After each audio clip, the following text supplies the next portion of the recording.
Здравейте, момчета, за епизод 18 с мен на линията е Felix Schneiders, по-известен със сериите си от Grinding and Up. Днес с него ще направим ревю на моя игра на 50 NL. Hi Felix, how you doing? Hey man, how you doing? Pretty good. I'm good. Alright, let's just get into it, and we're not gonna hear into the video. I actually comment on the hands, but we're not gonna actually, I muted the video, so we're not gonna hear what I'm talking about the hand when I'm discussing it, because quite frankly it's not that interesting. We can just review the hands. It took me a while to get the tables going because it's normal tables. Yeah, downside of regular tables obviously, but of course, I mean, you're squeezing out a much bigger win rate if you do it right. So yeah, here we got a hand with pocket queens. I think it's pretty standard. On table 5, we 3-bet the UTG opener. We don't have much information about anyone. Yeah, I mean, the queens against under the gun is always a little bit tricky if you get 4-bet, but I guess at these stakes it starts that people actually start 4-bet bluffing even in earlier positions, so it's not that big of a deal. Like, I would hate to 3-bet and then just, like, be stuck with a bad decision when they 4-bet, but here I'm not that, unhappy if I do get 4-bet. And there you go. There we go. You asked for it. You asked for it. Yeah, I mean, this is like one of those spots where against under the gun, you probably don't want to get it in, because if you do get it in, he's just going to fold all his bluffs if he has any, like if there's any left. And I guess he's just going to call you with like the same range, queens plus and ace king, and against that range, you're not a favorite that much. So I guess I would prefer calling since we have position. So just keep the bluffs in his range and just play it as it comes. And how do you feel about playing them as, I don't know if that's a poker term, I play them as uses, like I'm setting or folding, since here I put him personally on, like you said, queens plus. Right. And I'm not sure if he's going to 4-bet ace king here. I'm not really sure. At least I won't do it. Yeah, I mean, this is always the problem. I mean, it comes down to, like, what I call population tendencies. Like, if you feel at this level, people don't tend to 4-bet bluff that much from the early positions, then of course you're right, you can just basically set mine because the price is still decent, and if you think that he's strong, then you're always or very, very frequently going to stack him if you flop a set. But I mean, there is a slim chance that he's still sometimes bluffing, so that taken into account, I would be still happy to call and just take it to the streets and play a flop. Yep. Let's see what I'm choosing to do. I mean, most likely I'll flat it. I'm never going to stack it off here. We hit extremely decent flop. There we go. Yeah. Attaboy. We talked with you before about that sizing. What he does here, he bets a third of a pot. Yeah. Is that kind of a new tendency on your levels? Do people play like that? It's kind of like a thing that has been going down and frequently coming up in the recent changes of the games. People have just started to decrease their sizings in general because they felt like the big sizings weren't getting them too much action anymore, like the standard sizes that you were used to pick, the big ones. And then they realized, okay, if I bet smaller, maybe I can get value from worse hands more often, and at the same time I also keep my bluffs a little bit cheaper. So it does make sense, and that's kind of the same thing as in MTTs, I guess, and people in cash games have been messing with it, and it just keeps decreasing. And basically, what they're trying to do is keep their bluff investment kind of small. Yeah. And at the same time, if you do have a hand like ace jack or ace king, you're tempted to at least peel one street. In this spot, you're tempted to peel one street with pocket jacks. You would fold pocket jacks probably if he bombs the flop, or if he just bets really big. And it's tricky though. Here, obviously, the flop is really decent. If he has aces or kings, the flop is awesome, and but that bet is really tricky. It can be a bluff, like you said, it's going to cost you just a little bit, and for value, you can get more hands to call you. Exactly. I tend to do that on a few tournaments that I played recently. Like I a little bit over min raising the river, and 2 times I actually bluffed, and people will just give you a ton of credit. Yeah, absolutely. I guess it works even better in tournaments because Yeah, people are just, fearing for their chips in tournament life. yeah, In cash games, it's not that big of a deal, but I guess it's more about, just keeping your bottom line consistent, just making more when you're ahead and losing less when actually your bluff gets caught. yeah. Here, except Ko, I don't see anything else. I believe you're gonna agree. Yeah, Okay, absolutely. I mean, there's no point in raising yeah, right now. and we're just gonna see I what mean, we, happens on the turn. we do give us ace kings and ace jacks and like potential 4-bet bluffs, like one free card, but that's not a big of a deal. And we also have the redraw, so there's no point in raising here, I think. We'll just kill his bluffs. Here we, Well, and that's like I just started. That's the only video that I've recorded. We already told you. That's the only video I've recorded, and that was like the first thing I'm like, okay, that's gonna make a good video material. that's looking good. Yeah. I guess we have a pretty easy check back here. Yeah. There's no point in like betting this. I mean, we could try to bet small. Shoving doesn't really. We wouldn't be shoving with jacks here. I think we wouldn't be shoving with a smaller pair. We would maybe shove ace jack, ace king, but unlikely. So I guess he's very likely to just check fold, and we can still stack him on the river. So I agree with checking here. Yeah. Yeah. So we hope here he's with ace king and catches up, or ace check and catches up. Yeah. To that, on that For point. sure. For sure. There comes an ace, which is good, decent card, I think. For if he has ace king and he missed the flop, he can or ace jack, he can definitely give us some money. That's like a really good surprise for us. Yeah. Obviously. Yeah. I mean, it's perfect because like not only you give him the chance to catch up, but you also, oh wow, that's awesome. You also give him the chance to actually bluff this river in case he does have some 4-bet bluffs in his pre-flop range already. So, it definitely helps here. And stacking aces is always nice, of course. But he must have been really mad. Yeah, about yeah. this. I was just gonna say like he cursed me a few times, I believe. I mean, not into a chat, like in his mind. Yeah, It's just the normal. It seems like the appropriate thing to do. absolutely. That was like a great hand, like right off the bat there. I really love that. But I hand. mean, it's flawless victory. I would play it the same way, and I would also stack off. Like even if I flop an overpair, I would probably not fold. Like at some of the points, like say the board comes 10 high and he just bets flop and then jams turn. I don't even think we should be always folding because, as I said, if you do call the 4-bet, there's that slim chance that he actually does like sometimes 4-bet bluff or like overplays ace king. Some people do that. Yeah. They just play ace king like they play aces, and that way, if you keep them in their range, then you also have to like in German, you have a saying, bite into the sour apple and just call them off or pay the man off. Here on table 3, we have a hand that here I remember the hand I was thinking of, should I 3-bet? Should I just call? What do you think about it? And we're talking about only general population tendencies because here obviously we have 20 to 30 hands with a player. What do you think about a hand and what are your thoughts in general? How do you prefer playing it with that information? It's definitely one of the trickiest spots in general playing from the small blind, and it requires like some good like judgment of what the player type is like and what they do and how they play post flop. In general, I would like to 3-bet, of course. The thing is though, I mean, if you do tend to get 4-bet here a lot pre-flop, that would suck, especially with a nice hand as queen jack suited. Then you just bloat the pot artificially. Isn't it like too nice to 3-bet though? Like I feel like if it's offsuit, I'm gonna 3-bet it, no problem, But isn't it like too nice?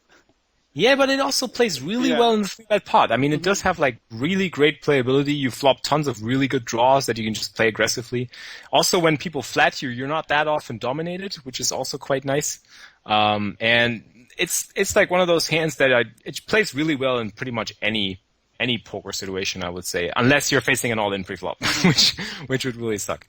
But then, I mean, I would really make this dependent on like the opener's tendencies, how likely he is to fold to 3-bets, how likely he is to 4-bet, and on the big blind. I mean, if the big blind is a recreational player, I definitely want him in the pot, so I prefer calling over 3-betting. And if I think that my opponent on the button is not that aggressive and that I can make like decent post-flop decisions against him without like having the feeling of getting exploited by like maybe folding top pair along the way or making bad call downs, then I'd be happy with a flat, of course. But in general, I do like 3-betting with a tight. Like it seems like the big blind is pretty tight in this spot, so he's probably kind of like out of the equation anyways. He occasionally squeezes. So we could still go both ways. If the big blind is somebody who squeezes light or who loves to squeeze light, then also I like to take that chance away from him by Yeah. 3-betting myself. Then it's better to 3-bet. Yeah. Yeah. I opted here to call, I think. No? I'm like still Yep. thinking about it. Yeah, I called. It is a nice hand. You want to see flops with it. Yeah, that's like the downside. That we got to like squeeze out of the pot. But here, like calling is like out of the question, right? Yeah. I mean, now that you get squeezed, I mean, there is a point if he's really tight, you can actually fold. But I still think you have a decent enough hand to defend against the squeeze if he's squeezing light enough. Mm-hmm. And the good thing is that with Queen Jack suited, as I said, I think the typical squeezing hands are like not that often dominating Queen Jack. Mm-hmm. I mean, most of the squeezing hands maybe include some Ace X blockers, or maybe like it's gonna get tough because you're out of position. But still, I think it's good enough to defend. That's like my primary concern. I'm like, I hate playing out of position. Not that I hate it, Yeah. I just don't. I feel like I'm playing with one hand, and that's normal it is. because it is, worse to play out of position than to play in position. Yeah, it is an uphill battle. So, I mean, folding the hand just avoids any potential mistakes you could be making later in the hand. So that's a good thing. But if you're confident in your, post-flop game against specific opponents, then I don't mind it. But as you say, it definitely comes down to who you think your opponent is and what they play like on average. Yeah, here I think I'm showing the ace deuce offsuit that I usually sometimes open, sometimes don't, but that's like another topic for like range construction. From the cutoff, I guess, right? I mean, yeah, if the button is really tight, I don't mind opening in it, just like to deny him his chance to play his button. But in general, if he's quite loose, I don't even like to play ace deuce out of position that much. Ace deuce suited, of course, but ace deuce offsuit, not that much. We all like the suited hands. Yeah, here they're great. Honestly, people just like they make fun of this. Like when you sit at a live table, have you ever heard this? Like when people just like go like, "Oh, it was suited, right?" And they just like ridicule for it. Yeah, but they see there's different reasoning behind it. Yeah, we say, "Oh, it's suited." We are, we know that there's playability, blah blah blah. They just say it because they look shiny. That's their like their defense. Like, oh, they're suited, they look good. And how many times I've heard like, oh my God, I have such a beautiful hand. Like there's 2 Owens for let's say $500 in front of them. I have such a beautiful hand. I want to call, but oh my God, then they fold and show King Queen suited. I'm like, you're gonna call with King High? Are you like? Okay, never mind. All right, cool. I mean, it's like when I try to by now in live games I actually try to like say it whenever they ask me why did you play that hand or something like that. I like to use like the term like because it was suited because it's actually true, but at the same time it also tilts them a little bit because they just think for different reasons. They don't know why you liked it because it's suited. Or yes, exactly. There are like a lot of a lot of stupid stuff that live players say, and there's a buddy of mine that actually collects those quotes. He's gonna make a T-shirt out of it. All of those like, oh, I had 2-1 on my money. I already put the big blind, that's why I called. Things like that. The usual stuff, yeah. The usual stuff. Right, here we call on table 6 with Jack 10 offsuit. Yep. We overcall actually. Here in the flop, except the call, I think that's that's fine. Yeah, it's not really a jolly board. Yeah, you could since given the player that leads out seems to be recreational, I sometimes like to also like put in small raises. Actually, like put in like a little bit more than a min raise here. It really helps like to control the pot and maybe knock out the other player who might just overcall for the good price here with like 2 overcards. Say the guy on the cutoff has ace king or ace queen. I think he's going to peel for 150, maybe, and you get him out, and also you get a little bit of value from the recreational guy because he might be leading with like pocket 7s or a 5 or ace 4 or something like that. And in that case, you actually do get a little bit of extra value, but calling is obviously fine too. Yeah, but I like raising better for the 2 reasons that you mentioned. You can control the pot because you have the initiative, and then you can knock the guy in position, which is the biggest bugger that you have. The guy in position. And now he puts that bug on you because he just makes the raise, and obviously. Here it's an easy fold, but in general, he's not going to be raising that often. He's going to be peeling more often than not. Or maybe he's going to be folding the most and then peeling less often and raising even less often. But in the situations that he might be peeling, you're better off raising, like you said, for those reasons to knock him out. You be in position. You can check back the turn. You can do you have the freedom to do whatever you want. Exactly. Here on table 4, thinking to 3-bet that guy, and then I saw that he's actually short stacked. He's Yeah. like 60 biggies, so I decided just to call. Hmm. I guess you agree with that, 'cause Yeah, I mean, not it's so fine. Yeah, it's fine. You got two more recreationals in the blinds, it seems, given stack sizes. The problem though is if you like as we just talked about initiative, the problem though is that on a lot of boards you either have to peel with two overs or ace high and make some light call downs, or you have to fold and give up too early maybe, and then thereby just folding some equity, which you don't know about. So what you could do, what I sometimes do, is just 3-bet small, like the same way you would have raised with a jack 10 in a small size. I would like make it a really small 3-bet, like maybe make it 350 or something, because the stack is so short. And then, like, when he bets this flop, he bets pretty large. If he bets smaller than that, I think we actually have to peel with two overs. But, I mean, we could have folded the best hand there quite a bit. He can Or, like, be betting everything, basically. He can Yeah. have, like, Jack 10. We can get him dominated, but we don't know that. Exactly. And even if he has a better hand, like say he has 10s or 8s, you still have, your 25% to maybe even like more than that of equity, which does add up a little bit. So it's always tricky. But, the fold is the easy way out and like avoids later mistakes, but it's probably not always the optimal decision. That's why I just love to play with initiative more. Yeah, you hate folding. Yeah, definitely. I have a friend, he's like, Absolutely. back in the day where he was playing tournaments, and I'm like, man, you better fold this hand. It's pointless. Like, folding is the easiest way out, man. Everyone can fold. I'm like, all right, yeah, I mean, you have a point there, but sometimes it's not bad. Yeah, to be honest, the concept came into existence because, like, in my series, people just kept bluffing me all the time because of the red spade, and for that reason, I have to hate folding more than anybody else. I guess that's pretty much it. I so much agree with you. That's so true. Like in one video of mine, I have one guy that is Supernova, and I really didn't want to play back at him, but like we had 5 hands, and I had 4 decent hands in those 5 hands, so I 3-bet him like 3 times for that 5 hands, and I really did have. And once I had like a monster draw, and I'm like, I really didn't want to, play back at him, but I really had a hand. And I was saying in the video, it's funny how we always try to, take on the top dog, always. There's something different about you or something different about your appearance on the table, we're going to pick on you. It's just so weird. Yeah, poker is a game of psychology in the end, and it's played by humans, and humans get emotional, and humans get like the ego comes into play at some point, and you just want to win a pot against some people. And then your money, like if I win $10 out of you, they feel like 20. Yeah, absolutely. It's like you could just like put it into the Hall of Fame. This is the money I won from Felix or Rukov. Here I value bluff on the turn with ace high. Maybe I should have put a smaller bet, maybe a third. I put half pot there. I think it's fine. I mean, you do get called by a lot of draws now, maybe, and some other weaker ace highs, maybe even. So I think it's actually fine after the flop goes check. Yeah, I agree with not betting flop though, because the flop is too coordinated. Yeah. And even if you do get called, you still have you have better equity because the flop went check. You have better equity on the turn because your jack and your ace could be good. So in that sense, I like the bet for sure. As you coined the term value bluffing, I like that. It's just like you don't sometimes know if you're betting for value or as a bluff. So you're just betting anyways because the other options they suck. They suck.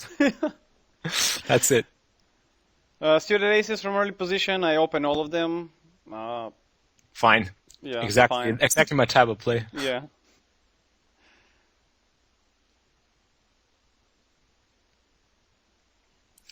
Yeah, the 4-deuce-5 is always tricky. People tend to rarely fold on these boards.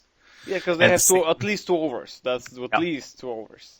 Yeah, and sometimes they're never folding ace high, which you basically want to fold because you got king high, and you won't get that to fold. So, meanwhile, at the ace 8 diamonds, I think is a much better c-betting spot. Even though it's close still, but I think it's a much better c-betting spot than the previous one with the ace jack. Yeah. Because you can still pick the backdoor diamond outs, and I guess it's just a little bit of an extra that makes it worthwhile to just start betting here. So I do up to c-bet on table. Yeah, Or like you said, and I really think it's close, like you said. It's kind of it might hit his range. It's close in my head. Yeah, I think the other board was Queen 9-6, if I recall correctly. Yeah, I believe so. Queen 9-6 actually gives a lot more straight options to hands like 8-7 or gut shots. So the Queen 9-4, it's just a little bit, it's a little bit like nitpicking, but it just makes it a little bit better to c-bet because you get more folds, and you also get some diamonds which you can barrel. And yeah, I mean one of those cards that will be a nice barrel card, I think. Yeah. Even though sometimes But people say I did check it. I did check it though. It's a nice card to barrel, but I did check it. Yeah, I mean you can obviously also check call because ace high sometimes is still good. You have a decent draw, but you kind of like put yourself at mercy of his bet sizing. Yeah, exactly. Yeah, and that sucks a little bit. But on the other hand, I just feel like I don't want to get bluffed off the best hand here because he could just bluff, like you could bet now and then just bluff river, and we have to make a tough decision if we don't improve. But if we maintain initiative, we're in a much easier position, I think. Yeah. The good thing is that he gave us some mega extremely good price. It was like 14, 15 to 1 or something. Yeah. Which is ridiculous. But obviously that's kind of it can go either way. He might have already a full house, he might have nothing. Yep. That bet doesn't mean anything. At least in my head it doesn't mean anything. It's true. Like recreationals do that with all sorts of different hands. So I think they don't know with what type of hands they do it. They just I just feel like clicking that button. They just play by initiative, by intuition. Exactly. They just go like, I feel like betting 50 cents. They think that's the right play. Yeah, I like the delayed c-bet with the king 9 there. Yeah. It's the same. But things were deep here with that dude were like 200 biggies, and the same concept of value bluffing, just king high, defending from random hands. Yeah. Now you pick up some extra equity also. Yeah. What happened with the ace 8? Did it go check on the river? On the river, he bet $3, and I folded. Oh yeah. That's what I was thinking. I mean, he gives you a pretty decent price, and I think a lot of draws bust here, like spades and gut shots and jack 10. So I'd actually consider calling ace high here. Mm-hmm. Once we take that line of playing it passively, I think we have to at least make it worthwhile by like making the occasional hero call in the river, because otherwise we'll just like allow him to bluff us off with pretty much anything he floated the flop with. And the price is really fairly decent, honestly. It's like, what is that, 3.5 to 1 or something like that? Yeah. It's really I think decent, we don't need to be good that often, and he'll definitely show up with some jack 10s and some spades and random stuff. Recreationals love to play random hands for no reason because they have the position and they just go, I'm gonna just take a card, see if it comes. I once had a guy in a casino I played in a German casino, and he just like never folded ace high up until the river because he always kept saying, the ace could still come on the river, and it always comes on the river, he said. Yeah. So he just kept sticking around with every ace high combination. And he's right. Somehow the ace always comes in the river, especially when we do have kings. That's right. It's kind of always do in a funny manner. But well, you said that they might show up with a random bluff there, and that's so true, and it caught me by a surprise. There's a hand that I have reviewed in previous episodes. I made a misclick. We're in a squeeze spot. I'm with pocket jacks. The guy c-bets on the flop. I'm with overpair. And on the turn, like a king that completes a flush draw comes. And I'm saying, and that's the card that scares me the most. That's the perfect card for me to fold. Although he bets almost pot and I click call. I just misclick the button. And on the river, I already have like 4 or 5 to 1. And I'm like, by the river, I already know that I'm losing, but he just has such a good price. I just ended up calling, so he showed up with ace high. Right. Yeah, I'm like, wow, like that caught me by surprise. I did not put that. And I'm like, so he does have some bluffs. Because in my head, he never had bluffs there. It was such a strong line. Yeah. But sometimes they show up with the randomest things that you can never imagine. You're so right. Yeah, and it definitely takes place a lot in like regular table games and also in live games where people just don't get to play very many hands, where they get impatient very quickly. Yeah. They just want to make it work for some certain spot because they know, I got to go in like half an hour and I don't have much time. I don't play that many hands, so they're just gonna take whatever they get. Yeah, and my favorite type of players are they just decide I'll call him down. There's no reads, there's no board texture. He just decided he's going to call you down with pocket deuces, 3 barrels, And Yeah, because he sometimes you wants. ended up three-bar bluffing and they just catch you and you're like, damn, what, how, what? What's going on there? Yeah, Uh, they're just, they just want to feel like the hero at the end of the session. If it works, it's perfect. So they're gonna be results oriented about it. yeah. Let's go on table two. We have a hand that we missed. It's gonna play out in a little bit. I think the button opens and we defend with ace-8 offsuit. Which is absolutely standard. Yeah. All right, let it roll a little bit. All right, and And he, yeah, I think you decided to lead out on the yeah, flop, right? yeah. That's what I'm waiting to discuss here with the lead out. Is it really bad? Is it okay? Is it good? Any, It's it's it's an fine. interesting play. Yeah, absolutely. I mean, it's definitely you can discuss it. You can play it many different ways. Of course, you have equity. Thing is, like if you seize initiative here and he just has some overcard misses, you just take down the pot right there, which is nice. Because your hand just really isn't great for calling down multiple barrels on different runouts. Like most of the runouts would just be bad for an 8 here for a second pair. Yeah. And I like just leading out some of the time, just mix it up here. I don't mind it. I mean, it's tough. Of course, it's not a balanced play, in by no means. It's like an exploitative play, but I like to do that, especially when I feel like I don't know my opponent very much. He doesn't know me very much. He can't really interpret too much into it, Yeah. so it's probably going to succeed more often than not. How do you see a lead? I don't have a leading range. I think donk betting range. How Yeah. do you have any thoughts on that? Like real quick, or we can't really go real quick in that. It's kind of a really big Yeah, big topic. it's a very, very deep topic. But yeah, the general plan, basically, as I just said, I think it comes down to how tough you think your average opponent is. If they're really tough, I don't like to do that because if I'm not really if that leading range isn't well constructed, and if I don't have put in a lot of thought into it, then it's probably going to end up, for me, making some mistakes against better opponents who are able to maybe like adjust accordingly. But if I don't think my opponents are that much thinking along the lines that I'm thinking, or are not like that savvy, so basically are against the recreationals or against like tight regulars or kind of like not very observant regulars, I like to do it. Yeah. I like to do it as an exploit. All right, let's see what happens. I think he calls me here because this is where I stopped the hand actually. Yeah. Turn is interesting. I mean, he does call flop, so I think now our hand is probably second best. Yeah. We do have some equity in the draw. We could fire again because the king is kind of like a scare card for his range too because he called the flop. I don't think he has. It should though. It should be a scare card. I think. Yeah. So we could be successful turning our hand into a bluff here. I wouldn't mind it. I think it's fine. But at the same time, I mean, we also, he can have flush draws. He can have a lot of like pair plus draws, single diamond types of floats as well. So it's tough. It's tough to probably make him fold here. Yeah. And because I'm a super nit, I just had to That's check all right. fold it. I think it's all right.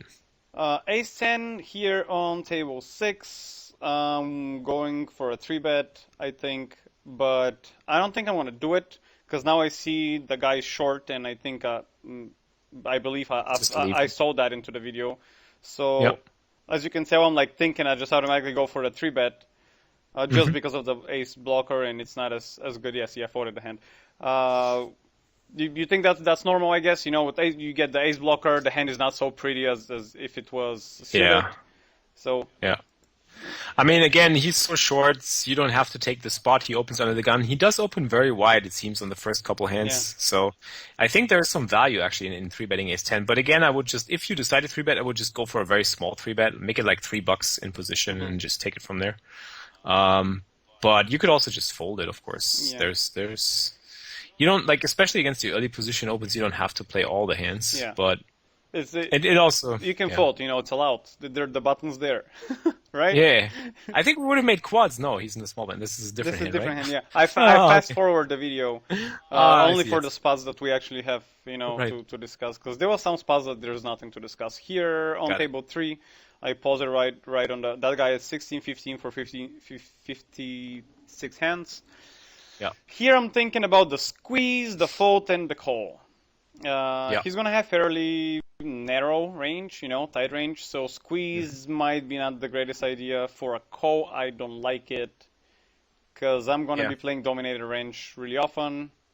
And what are your thoughts on folding? Is it fine? The hand really, you're right. The hand kind of does suck as a call. I mean, it's a Broadway combination, so I like to flat this one much more than like smaller offsuited aces, of course, because we still have the Broadway options. But I mean, it's not going to play well in a multi-way pot. Against those two, they seem both to be regulars, and the guy that opens is quite tight. I actually am fine folding. I don't mind folding. And if I were to play it, I would definitely squeeze, and that would come down to how often, the opener actually folds to 3-bets effectively. Yeah. If I don't have infos, I'm fine folding here. The potats are only good enough for a call if you can actually manage to make some extra or realize your equity in some way, but against two regs and one of them being in the tight under the gun opener, I don't think we're going to get our share for ace-10 offsuit back too often. I mean, ace-10 suited, no discussion there. Yeah, but flat is like the best option for ace-10 suited, I believe. Absolutely, right? absolutely. And ace-10 off is just very close. And that being said, it probably makes it a 3-bet bluff or a... So yeah, like actually time banked like all the way. I'm like... I want to play this hand so bad. Yeah. It just looks so pretty. Because it's kind of, it's fairly close, though not fairly close, but I don't know how I want to put it. It just has no real value to do anything else than folding. Like calling's gonna be with dominator range, squeezing's gonna be I'm gonna end up either playing a pot blown out of proportion with a weak hand, or gonna get 4-bet out of the pot. It's just, that's why absolutely. I maybe gave it such a big thought. Also, maybe I wanted to appear that I'm so smart because we're gonna review that video. I don't know. Let's appear mega awesome here. Well, did a good job. Yeah. I liked it. As you see, it's like in these scenarios, as you see, ace king against sixes, and I think that's going to be frequently the case. Like the guy on the button is not going to flat too wide. He's going to flat a solid range. He's mostly going to set mine. He's mostly going to play some really speculative stuff that plays well against the top cards and against the broadways. So, you're not really putting yourself into a great spot just because you think you get great odds. I would much rather like flat 7-4 suited in that spot, or say 10-7 suited or whatever, but just pitch the ace-8 off, the ace-10 offsuit. It's fine. Because like I always say, like my favorite hand to play deep or to play under disguise is like 10-7, 10-8 suited. You're almost never dominated. You have playability. Don't tell anybody. I'm gonna cut Those that are the out. most awesome hands. I'm gonna cut that out. Yeah. So here on table 6, I decide to 3-bet as a bluff with a blocker. Hold on, no, I'm talking. No, never mind. Let's forget about it. I just decide to ISO. Man, what am I seeing? I'm getting old. I really thought that guy opened, but usually I 3-bet ace-6 through ace-5. I usually offsuit. I usually 3-bet him as a bluff. Because I get a ton of folds. Cutoff range is like 30%. They're going to be folding about 60-70% there. Yep. I think. And it's really easy to play flops. Even if I flop an ace, I'm just going to check it back. Because I want pot control with such a ace with a kicker problem in it, Yep. Makes perfect sense. And yeah, I like the smaller ISO that you picked there against the recreational. Like, same way I would 3-bet them, just use some smaller sizes against those stacks. Yeah. Here we have aces on table 2. Huge action. No action. Huge action. Standard. The more hands you play, the more everything becomes standardish. Yeah. Like, whatever happens is like, oh, they beat me 2% standard. Yeah. We've seen that. Nothing new. We've seen it all. It all. Especially us old guys, we've seen it all. Oh my god, yeah. I don't know how people, when they do play a lot of hands, they can actually, how they can actually complain about. Here I'm actually explaining what I thought about the hand, what we talked about. Like, how they can actually complain about situations. They've played for so long. Haven't they seen most of the situations? They must be used to it. It just befuddles me how, oh, here that happened. And I'm like, dude, that's actually standard and normal. I don't know why you're complaining. Yeah, for sure. It comes down to your mindset and view on life, I guess, and view on poker. Yeah, 5-4 under the gun. A little bit too much. I like it. No, I mean, I'm a fan of these hands. Some spice, a little bit too much. Yeah. I mean, if you mix it in there from time to time, especially if you got a lot of... I guess the table now is fine because now the recreational player in the big blind has actually, gained some stack size. If he were short, if he were, say, like $18, $20, I would probably not even bother opening 4-5 suited. But now he's gained some stack, and also the small blind seems to be a recreational with a stack. So I'm fine opening those hands, for sure. On table 4, I just limped along. the guy seems like a weak player. King Right. 5 doesn't, I think he's gonna call me with 100% of his range, and Hmm. I'm at a position. So Olympic seems fine to me. I recently started, limping some hands. Before that, I thought it's forbidden, but now I Uh, I found the button for, yeah. limping. Yeah. Like with the experience in poker, it comes the point where you just like at first, like when you're in the learning stage, you basically just copy people's plays, you copy what you see, and then you like incorporate things in your game which you consider to be standard, and then all of a sudden somebody else does something different, and you just realize, oh, there's more options to that Yeah, than just like the in the box kind of thinking yeah, or way. And then you start to experiment and you find out there's different ways to win at poker. And yeah, as you say, I mean, there's no such thing. I mean, you could say, yeah, always raise preflop. It is better. That's very general, but it's not always going to be true. So it doesn't make it more true just because it's like on average it's going to be the better play because for the reasons of initiative and maintaining position and blah blah blah, getting more people out and so forth. But in the end, there's reasons for every play and every line, and I've started to like gear my thinking in poker towards like trying to find what maximizes my expected value, not what maximizes the beauty of my lines or the yeah. beauty of my play.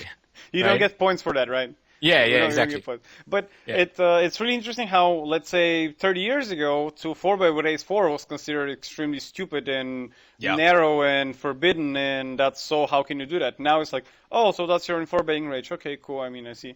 yeah. It's fine. It's like, now it's fine. Uh, it's just really interesting to follow the poker history, how It's things, true. It's true. got aligned. I've three bet on table 4, that guy. He seems like Regesh. For 30 hands, 30-30, Yep. almost, yeah, 30 to 27. It's as a bluff, just to. Yeah, I like sitting in position of some regulars and just start picking on them, Yeah, I mean, until you I have a piss them off. blocker. Yeah. Especially if they have like a red spade, with a. And just like we just put it with the suitedness, when you say because it was suited, you can now say because I had a blocker, Because I had a blocker, yeah. Yeah. And absolutely my favorite is when next hand you get aces. And you just get that same. And you just wait for the guy to, do something so you can play back at him again and again. And that's what happens when you pick on someone and you actually wake up with a real hand. Yeah. That's also the beauty of regular tables again. I can't stress it enough. You actually are able to build some history with Yeah. people, and that kind of history plays into the hand. So it's a much different gameplay.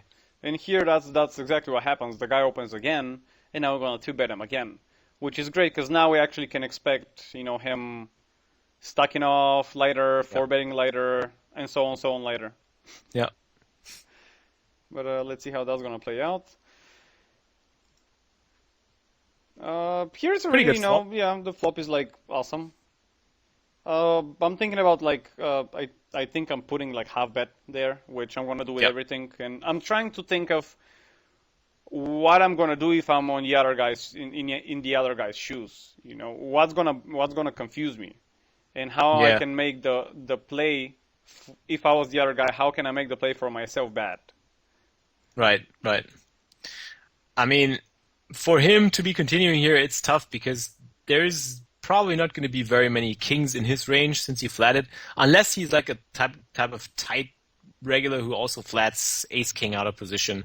Then there's only like king queen, and some people are even hesitant to flat king jack out of position or king jack suited even. Yeah, So that's it's that's tough. me. Yeah. Yeah.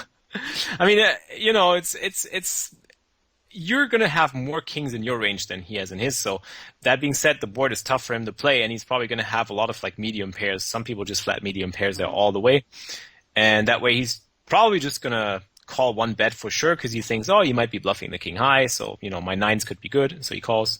And And we block a ton though. We block a ton there. The ace kings we yeah. block like a Yeah, lot. that's true. We block ace king as well.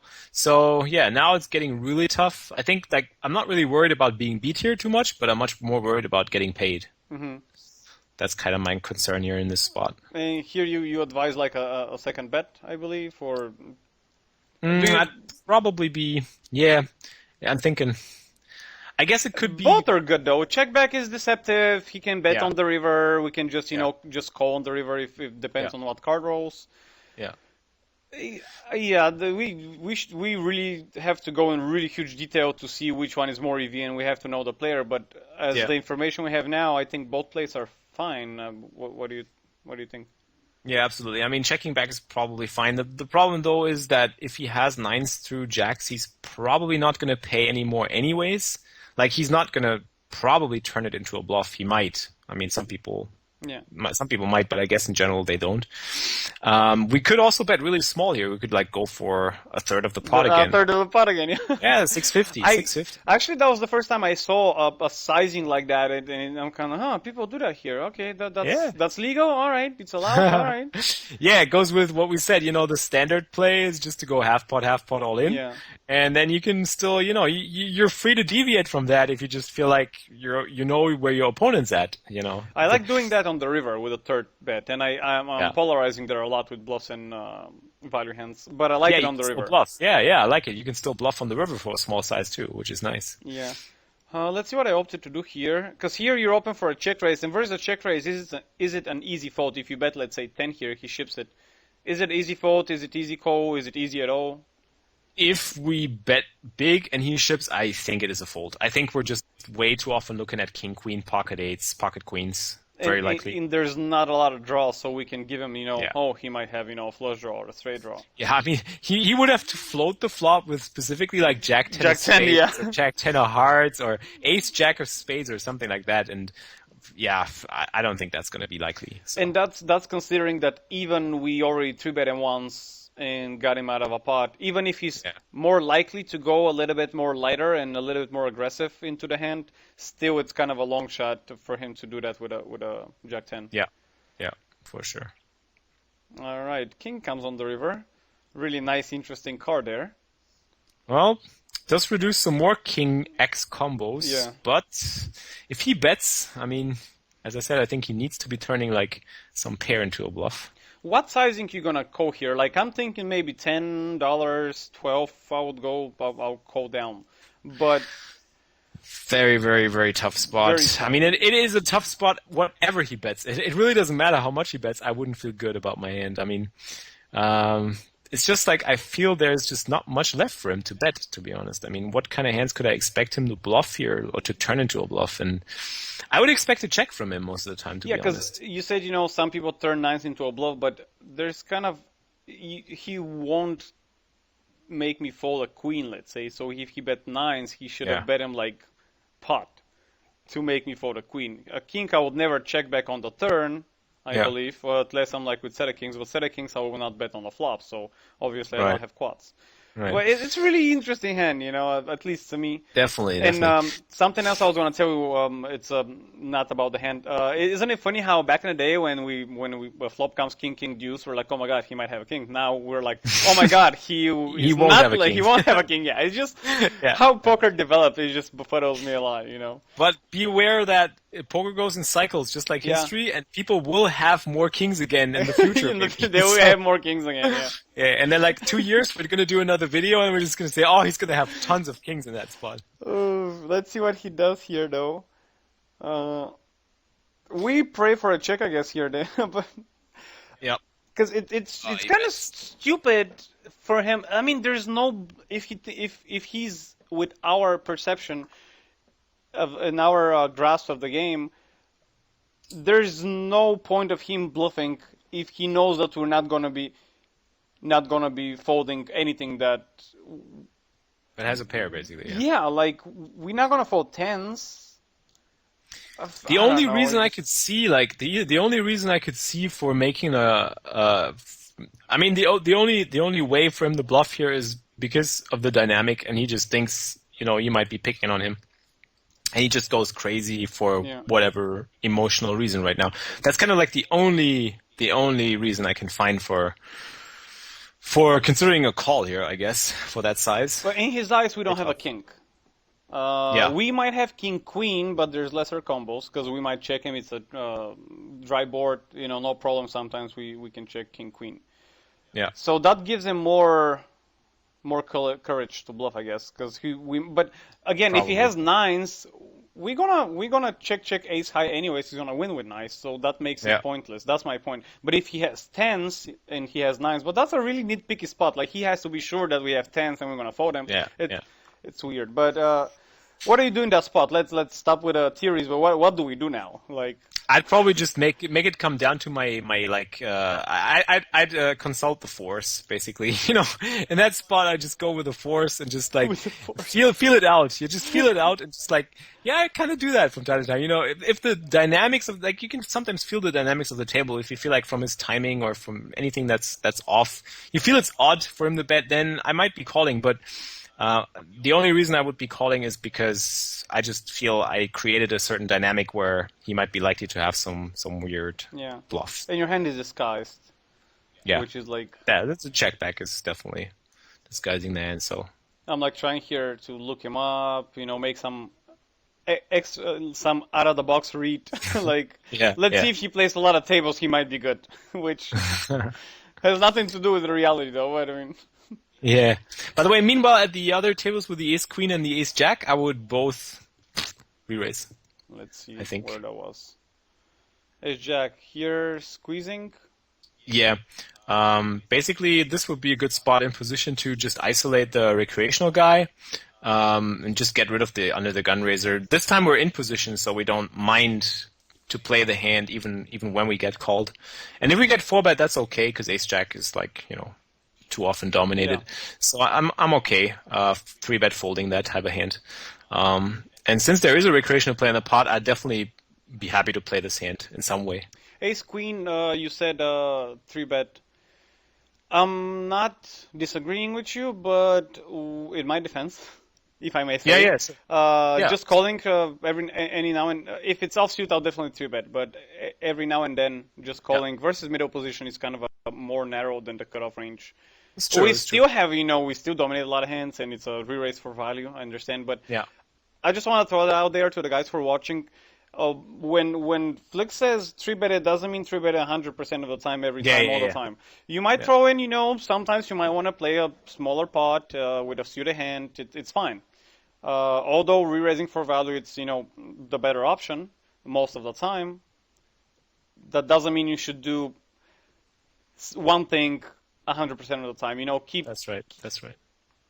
Differ a little bit, even for you, even not for polarizing purposes for the opponent, because a lot of the times we're not going to have enough hands, or like, I mean, on challenge, I don't play on Poker Stars in a lot, but now I play for the challenge there, and I don't have hands for the opponents, so I don't need to make polarized plays.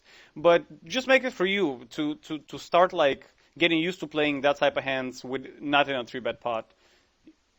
I think that's how you learn how to play the same hands but in a different spot. Like, you know, we all know how to play aces in a 3-bet pot, but try to calling them once in a while, let's say for a trap, and no one squeezes, so you don't, like, the trap doesn't go well. So now you're forced to play single raise pot with aces. But if you never play aces in a single raise pot, you will never know how to play them. I hope, you know, I was, you know... Couldn't add any more. Yeah, that's a very good explanation. Listen to your coach, guys. I mean, yeah, I'm absolutely agreeing with that 100%. As I say, as we already pointed out, you know, there's like, this is just me throwing it out there that I prefer the 3-bet against an unknown or like readless completely. But as you said, the spot is definitely good for a flat, and it's not minus EV in any way to flat these hands. It just requires you to make some...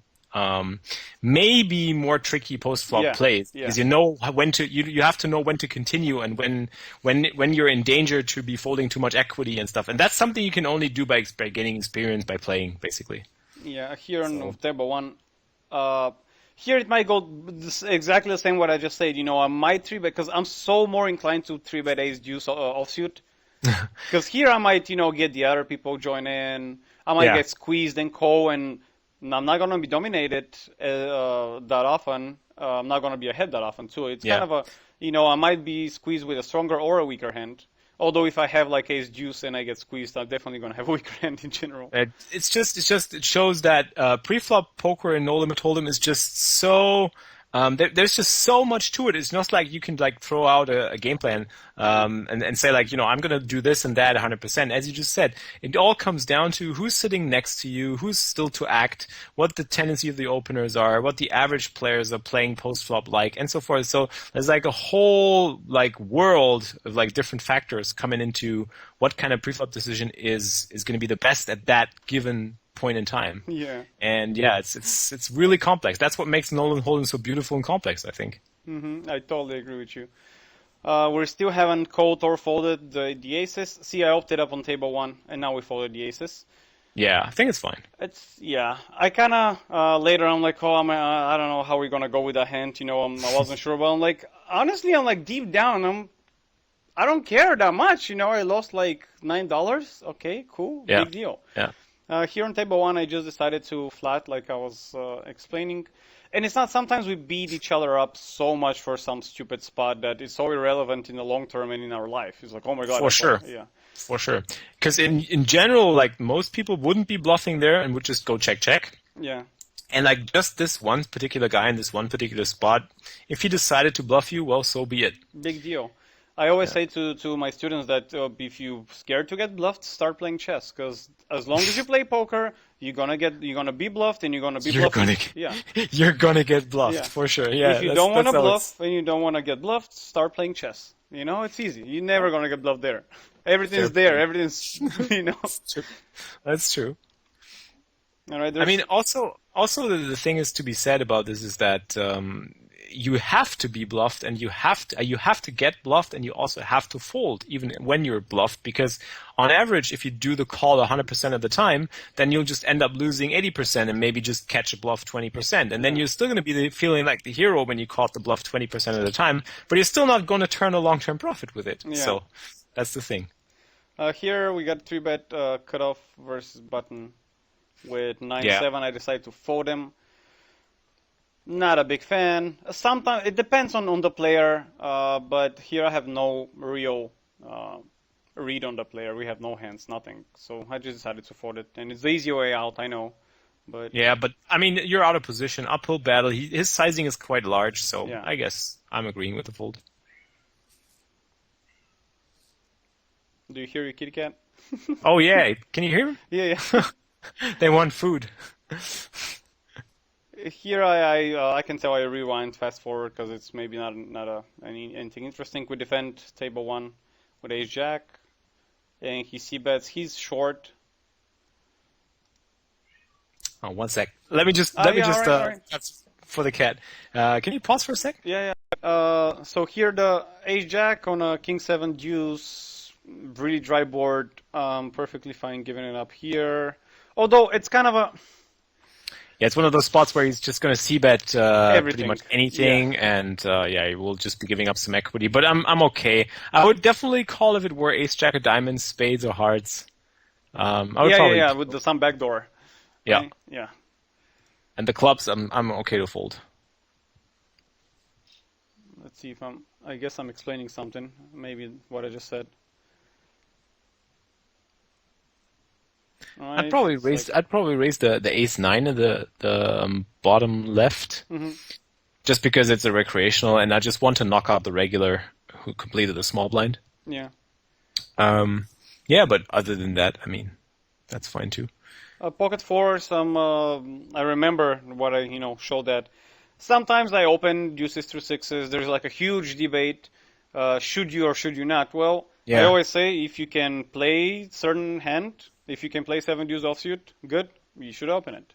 If whatever you can play, open it. If you can, consistently represent your image, when people see you open 80% for UTG, if you can defend it and play it, play it. You should. I personally can't play 7 deuce offsuit, so I kind of try not to open it, but I think it really comes down again to what will let you get away with, and the smaller the stakes, the more they let you get away with. So I guess the small pairs from early position, you can fold, you can open. My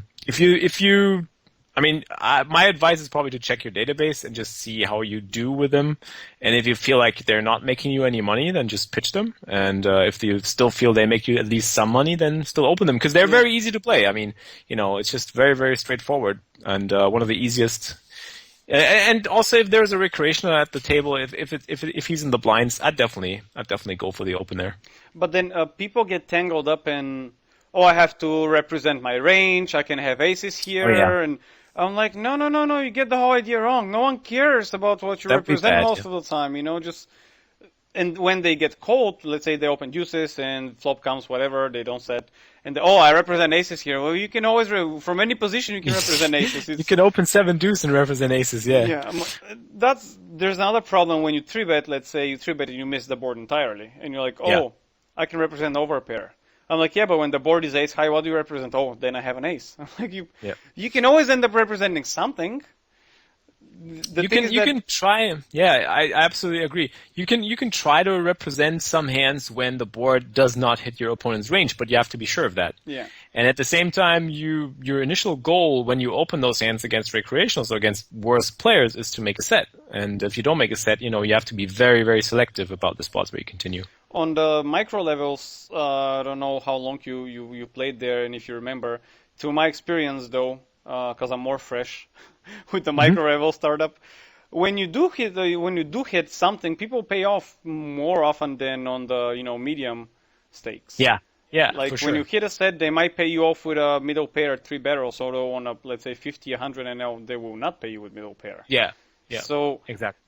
That's why I said that as an advice a few times on the micros. I tend to open all the pairs because but I see bet only when I flop a set. Yeah. I don't get tangled up in range representation because people on the micros, they have no idea what is that.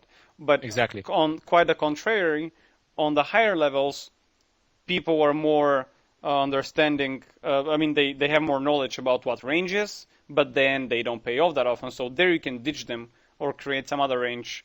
As like we discussed, that we open suited aces from the early positions, even if they're weaker, but they hit some master draws, we can make a big hand. The reasons I'm not gonna. Yeah, right. Shh. For sure. As you said, it comes down to what you think you can play profitably, and by playing profitably, I mean, making good post-flop decisions. And it's not a good post-flop decision to try and bluff somebody off a hand when he's very likely to have that hand, and he's very unlikely to fold that hand in the course of whatever you do to try to make him fold that. Yeah. Here with the pocket jacks, going for a squeeze, and then I remember the hand, and then I'll start thinking maybe should I call and let him squeeze, because for almost 100 hands, is it? He squeezed 16%, but that's such a small sample size. I don't know why I actually took it into consideration, because he could have just had aces twice, and there you go, 16% squeeze. Yeah. So here, I believe you're gonna advise squeeze most of the time, a lot of the time.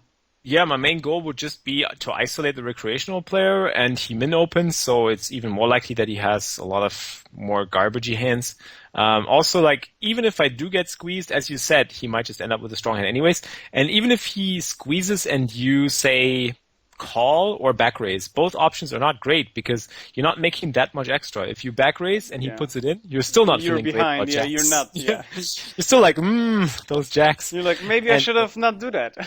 Yeah, exactly. You're kind of in that middling range that, kind of wants value but fails to get it that way. Yeah. And if you flat, you're still not feeling happy because you're giving him a free flop, and then the flop comes king, queen, ace high, or even with 2 overs, or really, really scary, and you're still stuck in very, very tough spots out of position. So the spot that you're creating by calling is just not favorable, I'd say, and that way that being said, I just like squeezing here. That was a really, really, really good advice, man. That was a really good one.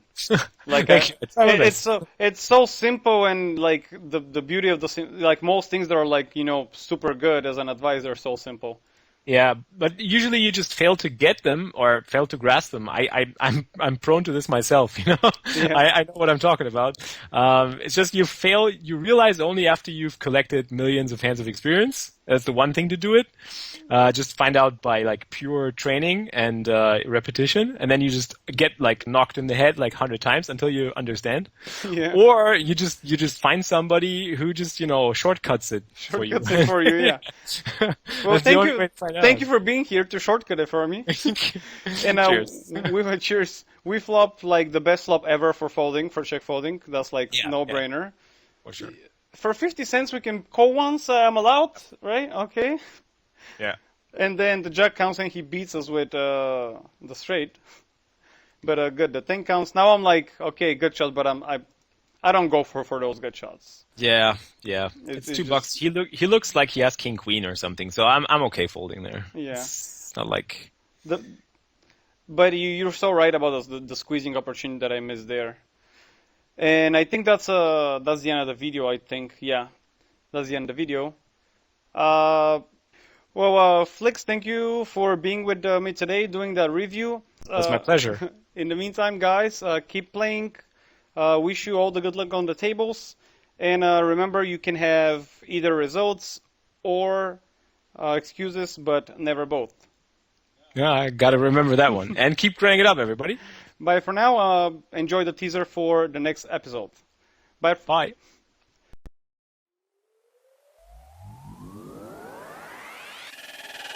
Така, това са всички ръце, които сме изиграли на 2,5 НЛ, нормални и сулмаси, 18800 ръце, като сме рънвали с почти 15 боба на 100 и викиния 10 боба на 100 почти.